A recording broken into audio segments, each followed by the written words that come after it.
Welcome, everybody, and welcome to the Leadership Exchange. This is where we have candid conversations with forward thinking leaders who are shaping the future of business. This podcast is for business leaders by business leaders. Everybody, my name is Jason Zickerman. I'm the CEO of the Alternative Board. Today, I am super excited. We're talking about something that sits at the heart of every sales conversation, whether you're leading with what you do or with what your client actually gets. Our guest today is Andy Bounds, and I'm super excited to bring this gentleman to you. Andy is a best-selling author and one of the UK's most sought-after sales and communication experts. He has spent his career helping leaders and organizations have conversations that genuinely connect and turn into lasting business relationships. Andy and I go back a little bit now, and his thinking has genuinely inspired the way we approach sales conversations at the Alternative Board. I've been looking forward to having him here, and I'm excited to share his genius with all of our listeners. So, Andy, welcome to the Leadership Exchange. It's really great to have you here today. How are you doing? I'm great. Thanks, Jason. It's great to be here as well. Thank you. Yeah, my pleasure. And I'm just so grateful that you're willing to able to share your thinking and thoughts with our audience. You know, if we jump into this, you've spent a career now, Andy, helping businesses of all shapes and sizes communicate more effectively and to sell more successfully. You've worked with thousands of leaders around the world and have seen firsthand what really separates the businesses that grow from the ones that struggle to get any sort of traction. So before we dig into all the stuff that you really talk about, can you share a bit about your journey and how did you arrive at the thinking that drives your work? Thank you. So a bit of a different background to many people I imagine you have on this podcast, Jason. My background to communication stems from my family, as everyone's does. My mother, an amazing lady, is blind, and she has been blind all my life. She went blind when she was 8 years old. So from the very earliest age when I was learning to speak, the person who actually taught me to speak is blind. So I became really interested in, passionate about, and hopefully good at explaining things to people who don't see the world the way I do. Now, when you think about it in business, every single person we speak to doesn't see the world the same way we do. Our customers don't see why they should even entertain us or give us some money. Our colleagues in the office don't always see why they should embrace our vision or frankly do the work we've asked them to do. And so this sort of unique insight I have is where I got my passion for this stuff from. I mean, then I studied how people's brains receive information and did lots of boring corporate stuff, but it basically stems from the fact I've got a blind mum. That's amazing. You know, I don't even know when we started working together a couple of years back that I even knew that that was the root of it. So that's fantastic for you to share. And what an inspiring reason as well. It's cool, right? And it's interesting. I remember as a child, Jason, I might be, I don't know, 7, 8 years old, and someone was trying to explain something to my mum, and she didn't quite understand it. And it was really uncomfortable all around because the person who was trying to explain it felt uncomfortable. And also my mum realized the other person was trying to be nice and she felt uncomfortable. And I remember as a small child thinking, if you just had said this, both of you would have been happy. And I think that's what my adult job is now. If you just had said that, both you and the customer would have been happy. Both you and your colleagues would have been happy. Because when communication's right, when sales is right, both parties are delighted by it. That's a great story and amazing how you came to that. So let's dig into it a little bit. The idea of focusing on what the client gets rather than what you do is something that you've really built an entire framework around. So, and you call it the afters protocol. So before we go deeper, give us a bit of an insight to all the listeners about some examples of what you mean by afters. And if you can, bring it to life for us a little bit in a way that they might be able to connect to their own business. Sure. Okay. So as anyone listening to this, if I was to say to you, what's the best thing about your business? So maybe I'm just going to ask that question, have 2 seconds silence while the listeners have a think about the answer. What is the best thing about your business? Now, when you ask that question, most people will respond with something beginning with the word our. They'll say our people, our culture, our technology, our customer service, our heritage, our experience, our expertise. We've heard all this stuff a million times before. But you see, the thing is, Jason, that our customers and our colleagues, but let's talk about customers for now, they don't actually care about us and our past, our heritage, our experience. They don't care about that. What they care about is themselves, not us, and their future, not our past. So if I was talking to an attorney and she said the greatest thing about me is I've been doing law for 20 years, I don't care. What I care about is after working with this lady, I'm not going to jail. You know? And if I speak to a Absolutely. CPA and they say, oh, we've got this pioneering solution for tax software or something, I don't care. But after that, hopefully I'm paying less tax. And you'll notice I carry on using the word afters because that's what people are interested in, why they're better off after the work we've done. So after the attorney, we're not going to jail. After the CPA, we're going to pay less tax. I mean, hopefully legally, or we might need the attorney again. But you get the point. And this is one of the great things about the alternative, Bob, because your deliverables are phenomenal. I mean, they are absolutely amazing. But with respect, that's not what people are buying. What they're buying is after using your phenomenal deliverables, their businesses grow. They have a better life outside business. Their teams are better. Their leadership team does. So it's not what you do that matters. It's what you cause to happen after you've done it. Absolutely. It was such a when you first spoke to our community, it turned on that light bulb that I'm hoping is actually what's happening to every listener today, because it really is a game changer. So thank you for walking us through that. Uh, the next challenge that we see is actually putting the afters to work, right? Making it actually apply to the business. So how should business leaders apply afters to their business conversations? And does Okay. this approach change whether they're in person talking about it or they're writing it writing it? Does the communication tactic change what you do with afters, Andy?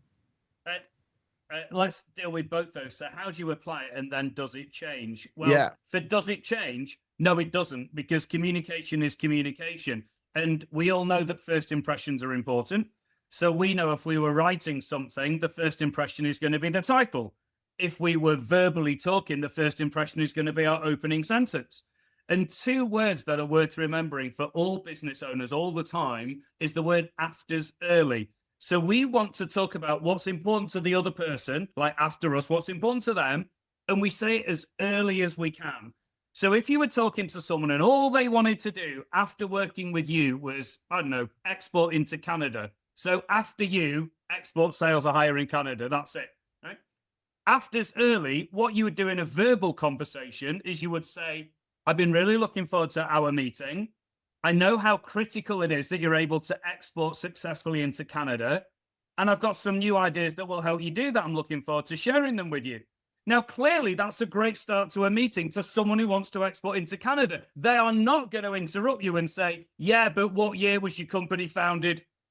Show me a map of your offices. Nobody cares. Um, another example might be in a written thing. If you were to send a proposal, the most common proposal title in the world is our proposal. No afters in that, but put afters early in a written document and it becomes our proposal, colon, how we'll help you export into Belgium.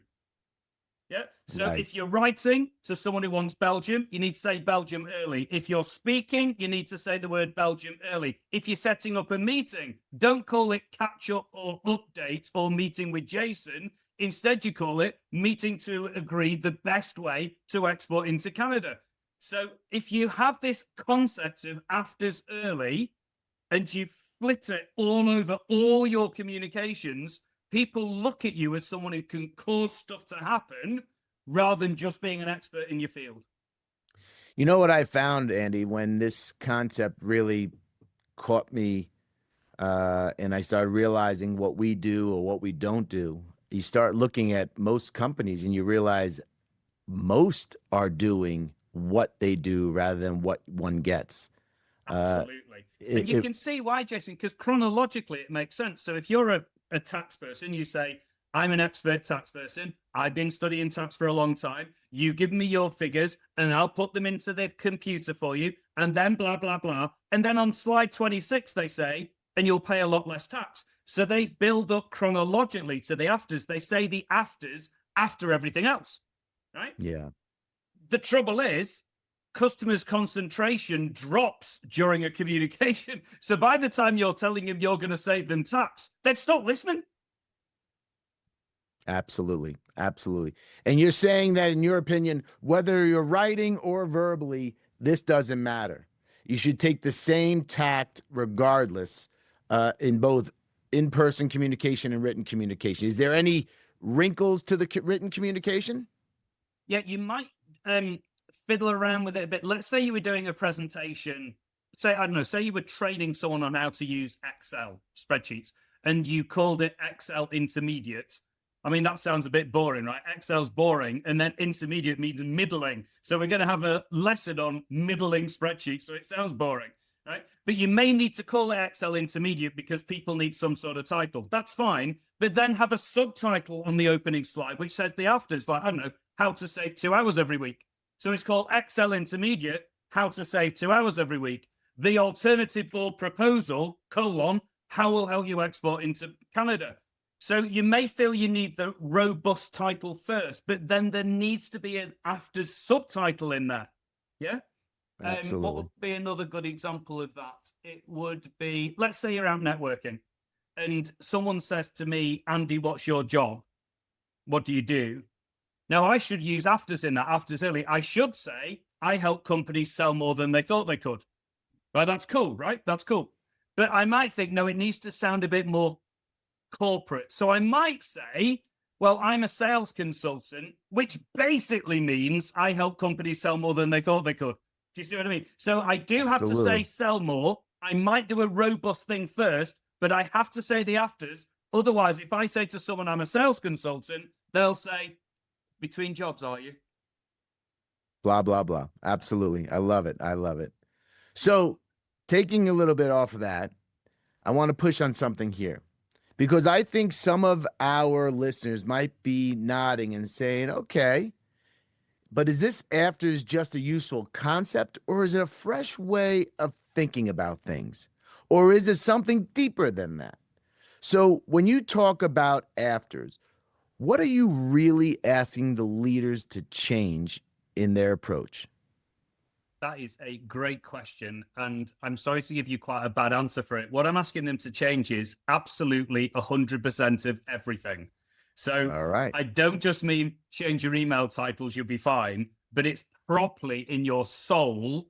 See yourself not as a leader, but see yourself as an afters causing thing, right? If you're a leader, you'll stand at the front of a room and lead it.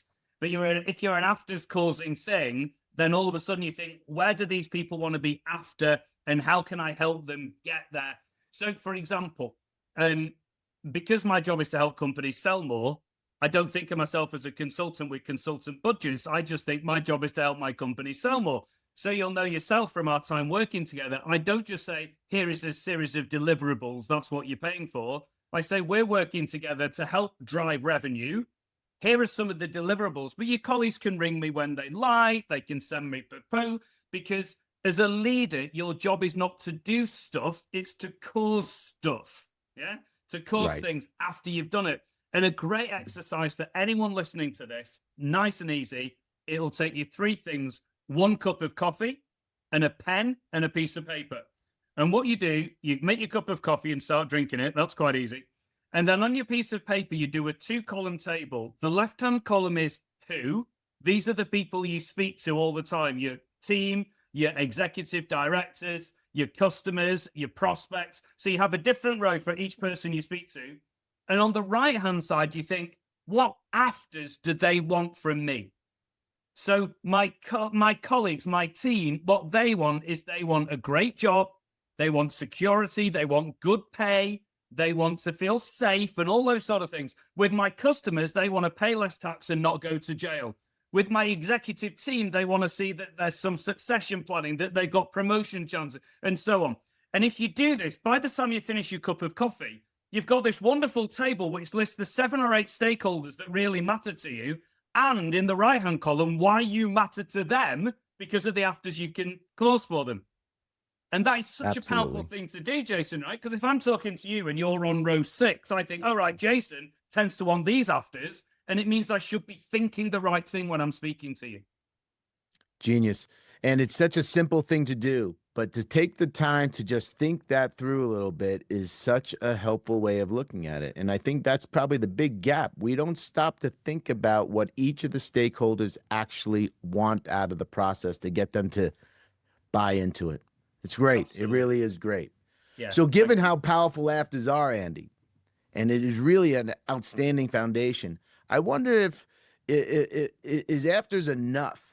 Is there something else that needs to go along with afters that makes it really come alive? Like, there's one thing to identify what it is, but is it just that, or is there some other part once you identify the afters that a business owner, their teams need to do in order to really make this come alive? Yes, that's a great question. So afters underpins everything, but there are 2 other things as well. And if you were doing it as a diagram, afters would be the parents at the top of the family tree, and the other No 2 doubt things are about it. children, right? Yep. Right. Now the 2 children are certainty and action. So let me explain what I mean by certainty. Once you find the afters that someone wants, we then have to give them certainty that they'll get those afters. So if you're talking to someone who wants to export into Canada, that's the afters, then they need certainty that you can help them export into Canada. You may tell them stories how you've helped someone else. You may set up a project plan to how you'll help them get there. You might introduce them to a customer that's already worked with you in Canada so they can give you a reference. You might take them to Canada on a Canada tour. Do you see what I mean? So it's not enough to say, I can get you into Canada. You have to prove it. Yeah. And Excellent. the easiest way to do certainty, remember the poem, facts tell, stories sell. Facts tell, stories sell. So if you tell me a fact about the alternative board, it tells me stuff, but it doesn't really sell you very well. If you tell me a story how you've helped someone else expand into Belgium, well, that's a different thing. So facts tell, stories sell. If you want to build certainty, use stories. An example of stories is the one about my mum. Right, someone listening to us talk here might remember nothing at all apart from the fact, oh, Andy Bounce has got a blind mum. Just because stories, right? Stories work really well. Yeah. The So you got stories are afters. powerful. Absolutely, yeah. And it's an emotional connection, and people can tell that when I'm talking from my heart and my soul. I absolutely believe in what I'm talking about, mainly because of my mum. But what about Well, this it other goes with child? that old Yes. adage, right? Everyone always says that, people, you think logically, but you buy emotionally. So a story that really brings that emotional connection is so much more powerful than anything else you could do. Yeah, that's right. But yeah, for some reason, when people sell, they say, here's the year we were founded and here's the map of our offices. That's just facts. Nobody cares. You want to get into Belgium? I helped someone get a 15% market share in Belgium. Let me tell you how I can help So you. you said there was 2 things. There was certainty, and what was And the other one? the other one was actions. And what I mean by actions is at the end of every communication, written, verbal, every communication, you want to cause an action with it. Everyone, right? So if you do a proposal, the action you want is you want the customer to sign it. So therefore, there needs to be a section called confirmation of acceptance. To accept this proposal, sign page 3. Yeah. If you're sending an email, let's say I'm sending an email to you and I want you to see what action do I want? I don't know, confirm the date of our next conversation. I need to end the email with, please, can you confirm the date of our next conversation? So this sounds really obvious. What I'm saying is every communication should end with a call to action, right? But most communication doesn't. We've all seen emails that end with, should you have any questions, let me know. Well, that's not an action, so no one does anything. We've all seen PowerPoint slides that the final slide says, thank you for coming to my presentation. And the audience goes, you're welcome, and leave the room without doing any actions. So what you want is, afters is the parent, that underpins everything. Build certainty by telling great stories and so on. But you have to end by agreeing the next steps, agreeing the next action, or nothing happens. Excellent. Really good advice. I hope everyone is appreciating these such solid advice. Uh, so the folks listening today and the folks who will listen to this recording, uh, They're inspired by the shift to communicating better. Where would they begin? Where would they begin, and what advice would you give the audience who wants to get some early tangible wins early in their process of doing this? Is there a way how do you start this whole thing? Now that I love that question. So, and actually, what you've done there is you have talked about my actions point, right? So everyone's happy, but what are they going to do with it? So there's different ways that you can start. As I said before, really afters applies to 100% of everything. So people think that I need a bit more guidance here, Andy. So what I suggest anyone listening to this is start somewhere which is going to be pretty easy to start, but it will make a big impact if it works. So somewhere big but easy. For example, let's say your company sells proposals. If you do nothing else, does proposals. What you can do is look at your proposal, look afters early. Are there afters at the beginning? Look in the middle of it. Have you built certainty? And look at the end. Is there a call to action saying sign page 3? That's the first. Just choose any communication whatsoever, Jason, and look at the start, middle, and end. Is there afters? Is there certainty? And then does it end with an action? And then maybe what else could you do? Have a look at the most recent meeting agenda that you sent. What was the title? Was it called Catch Up, or was it called Meeting to Agree How to Export into Belgium? Yeah. And then look at the end. Was there a call to action, or was it just any other business? So the simplest way, I know it sounds daft, but literally any communication at all, have a look at the beginning and the end. Does it start with afters? Does it end with an action? That will be an easy place to start. You'll get the biggest wins from the communications that have the biggest impact. That's why I keep using proposals or presentations, right? Just have a look at your slide 1 and have a look at your final slide. Does it have afters early? Does it end with a call to action? That's an easy way to get started. And how would you suggest that they inspire their team? So you have a bunch of business owners, a bunch of leaders hear this. How do they get their group, their team around this and their belief behind this initiative? Okay, so a few ways. I mean, one of them is what I would do, because I'm inherently, I was going to say lazy, sorry, time efficient. What I would do if I was the people listening to this, if you like it, play it to your team or give it to your team and say, listen to this. Let's have a meeting about it on Friday. I want to know what you think about it. So that way the leader doesn't have to disseminate my information. They could just forward the recording on, right? That would be the easiest thing to do. And then say, make a couple of notes and tell me what you think about it. That would be one thing to do. But what I would suggest, if you think about the afters for other people of mastering what I'm talking about, well, the afters of mastering what I'm talking about are you'll save time, everything's easier, everything's happier, all that sort of stuff. So what the leader could do is maybe they could say to their team, hey guys, I've just heard something which I think might save us a lot of time. I think it might make our lives a lot easier. And to be blunt, it will help us sell more. I think, but I'm not sure. Yeah. I listened to a recording with Jason from the Alternative Book. Have a listen to this and let's have a chat about it on Friday. And you guys tell me what you think. But why I'm asking you to do this, because I think it will save us a lot of time. I think that's what I would do. That's the easiest way. Yeah. Take about the afters for them of listening to this stuff and then have a chat about it. Yeah, for everyone listening, the way it worked for us is I had Andy speak to our community, and he lit the fire, and it was amazing to listen to. So I agree, that might be a really good suggestion.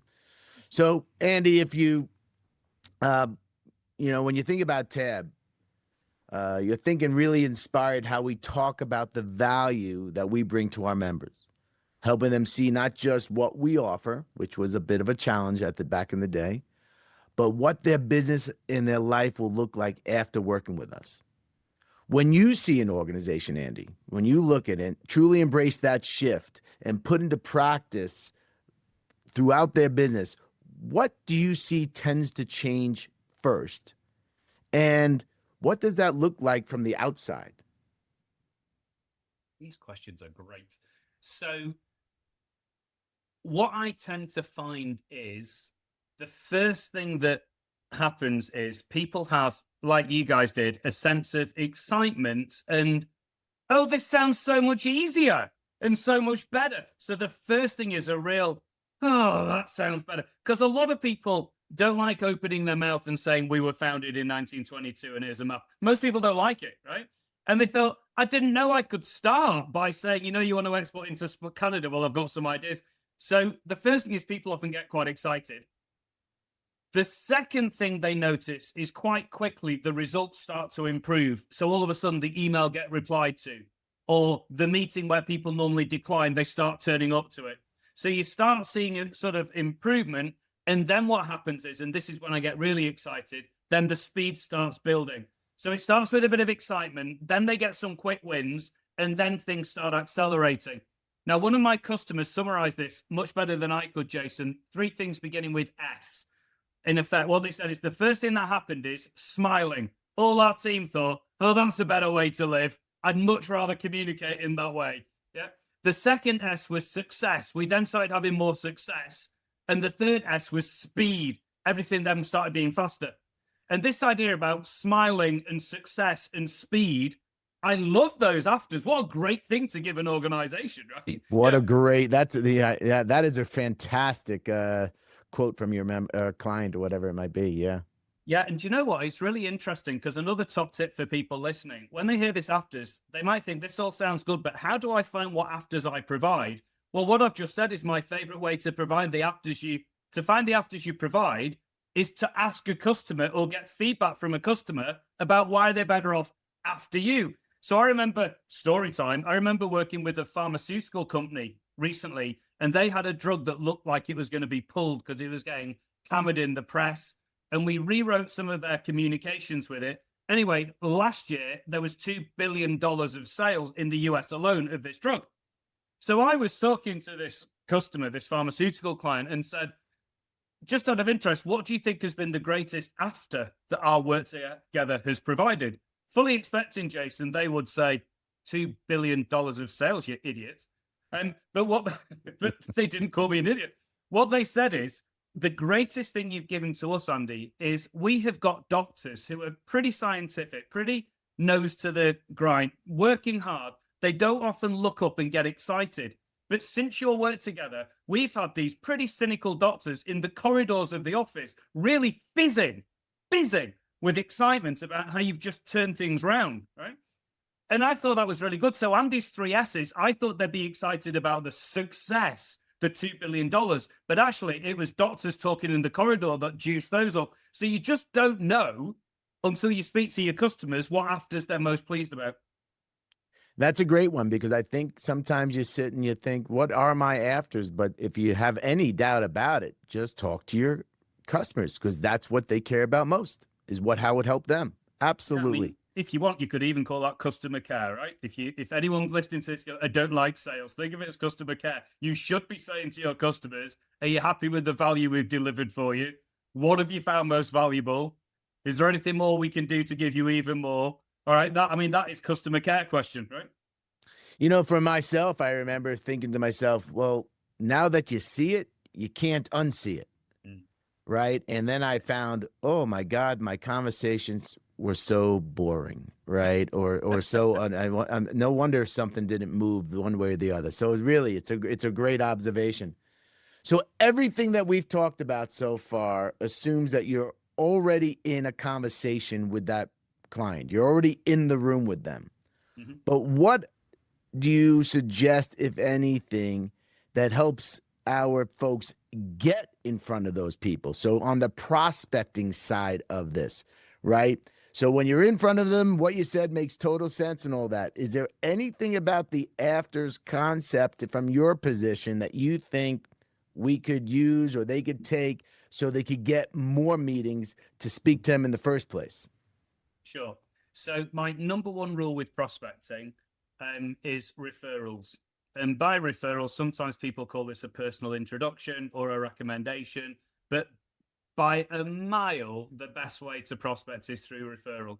So if somebody wants to work with my dad's business, this is a made up example. My dad is 83. He does not have a business, but assuming my dad had a business, what could you do if you wanted to prospect him? You could cold call him. You could send him an email. You could try and nurture him on LinkedIn. You could attend a local business event and hope you met him there. You could go to an expo, blah, blah, blah.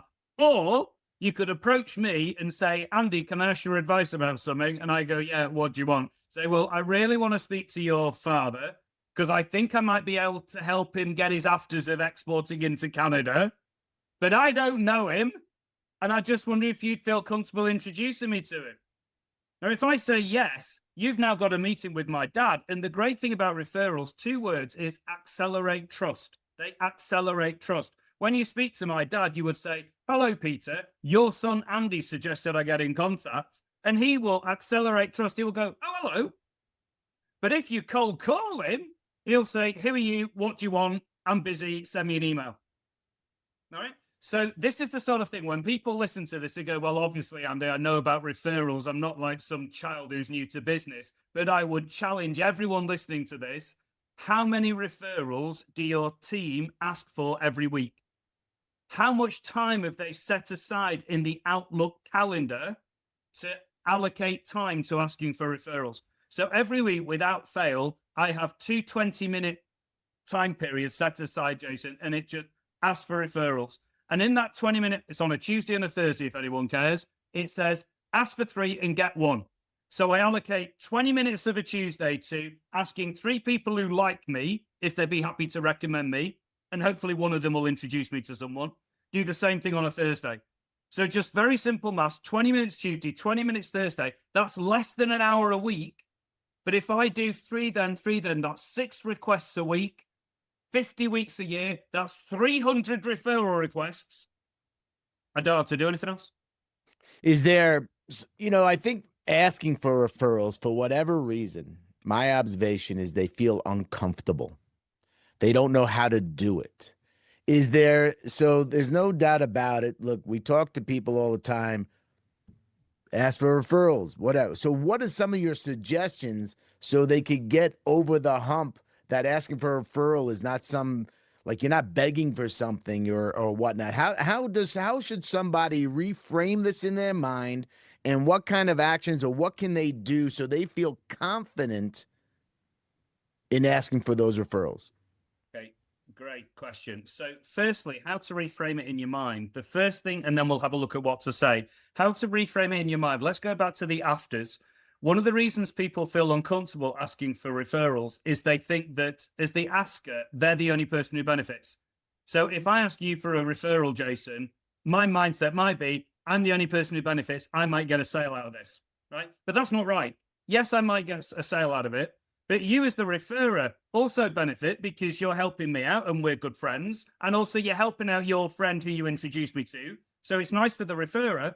But obviously, if I end up meeting your friend and I end up helping them make billions of pounds of sales, so if referrals are good, everyone benefits. And there will be some of your target market who want a supplier who does what you do. And how are they going to choose the supplier? They're probably going to ask their contacts to recommend them because that's how we make purchases. Like, I recently went on holiday to a place that I haven't been before, but my friend has. So I rung my friend and said, could you refer me to some good restaurants for the family? So everyone seeks referral, including your customers. So that's the reframing it. It's not just you who benefits, it's everyone who benefits. That's really important. It's a very important thing. Absolutely important. And the second thing is this, what to say. I used the word before, advice. So do you remember I said before, if you wanted to speak to my dad, your question is not, Andy, can you introduce me to your dad? Because that might feel uncomfortable. What you do is you say, Andy, can I ask your advice? So you don't use the word referral. Can I ask your advice? I go, yeah, what do you want? Because that's my only answer to, can I ask your advice? Everyone's going to say, yeah, what do you want? It's a flattering question, right? And then you say, well, your dad, I want to speak to him because I think I might be able to get him into Belgium, but I'm not sure. And I don't want to annoy him by cold calling him. How would you advise I approach him? Excellent. And if I say, well, I'll just introduce you, you've got the referral without saying the word referral. Yeah. So just start off with the word advice. If you want, start with the word favor. Jason, can I ask you a favor? Yes, of course you can. You know that customer, I think I might be able to help them sell more, but I'm not sure. Would you feel comfortable introducing me, or do you think that wouldn't quite work? Yeah. And again, whether you use the word advice or favor, it's the introductory sentence that sets it up for success. So what do you think the biggest obstacle for people are referrals? Because I think it seems to be, to my opinion, one of the smartest. I think you and I refer to it as the holy grail of uh, business development, but yet people seem to shy away from it. What do you think that is, and why they? What is that head trash that's getting in the way? Well, there's various things that get in the way. You've identified one of them beautifully before. You feel like it's a begging bowl, it's inappropriate to ask, and it'll harm the relationship. And they might think, I've only spoken to them because I want them as a referral source and I feel uncomfortable. So there's some of that going on. There is some of people don't know how to ask. So when I've just said, can I ask your advice? When people heard that script, there'll be some people listening to this who thought, oh, that's much easier. That's fine. Right. But if you don't know the word advice, you don't know the word advice, so you won't ask it. There are some people who have been scarred because of what happened in the past. They tried it once and it didn't work, and they think therefore it will never work. But you know, one of the biggest reasons people don't ask is it just doesn't enter their head. The way the human brain works, so I know quite a bit about this, like humans basically, the brain works to automate. So the brain seeks to automate things so it doesn't have to keep learning it. So when you clean your teeth in the morning, you don't look at your toothbrush and go, how do I do this again? You just automatically clean your teeth. Your brain seeks to automate. Now, what some people call that habit.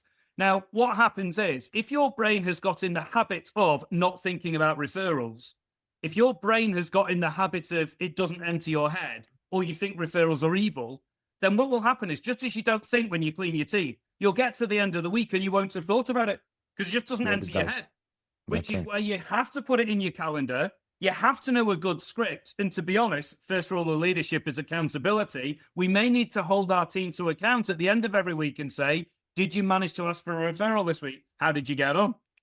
So I'm giving you lots of answers here, but basically they're not in the habits of it and they need to get in the habits of it. Yeah, and I think you also have to, we always talk here, give, ask, receive in that order. So Yes. also be open to helping others and give them advice without the expectation of getting it back. Fantastic, Absolutely. Andy. Really outstanding advice. Thank you. So, look, we've been together a little bit. I like to wrap it up on something a little bit fun and off topic. And you may or may not know this, but I'm a huge music person. And you come from the city of Liverpool. Mm-hmm. There's a kind of a famous band from that area. But my question for you, what was your first concert when you were a kid, first musical thing that had an impact on Andy Bounds? Lots of them. It would have to be, I think, Stevie Wonder. Stevie Wonder. Partly there's the blind thing going on, obviously, you know. So I'm always passionate about how brilliant blind people are. My mum was the second blind female lawyer in Britain ever, you know, so she's really close. She just can't see. Stevie Wonder, phenomenal, just can't see. So there's something going on. But, you know, sometimes you look at someone on stage and you just think, that guy is more talented in his little finger than I am in everything I do times a million. And I just remember thinking that there's every excuse for him not to be doing this stuff, you know? And I just thought it was really inspiring. I love the music. And I was really privileged to listen to him, but I went home thinking, I can achieve more. You know, isn't that awesome? That was it. That is awesome. I was so expecting that you had it because being from Liverpool, you had to say the Beatles. So I just and you I nearly did, but it was too obvious, right? Yeah, but 2 hours. That's fantastic. Well, Andy, thank you. I can't express enough how much I appreciate you and how you've made such an impact for us and so many others. So thank you for sharing your genius, and we'll have to have you on the podcast again and go deeper on at some point. So thank you for very much. Yeah, no. Well, that brings us today to a close. So I just want to say thank you for joining us and sharing your expertise, Andy. It's been a true pleasure. And to everyone listening, I hope you're walking away with insights that you could put into practice.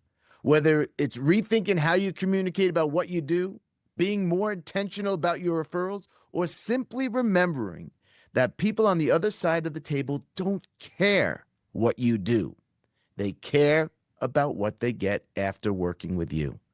Let that be your takeaway. So with that being said, I wish you all well. Be safe, be well, and as always, please be kind. Andy, thanks again. Appreciate you.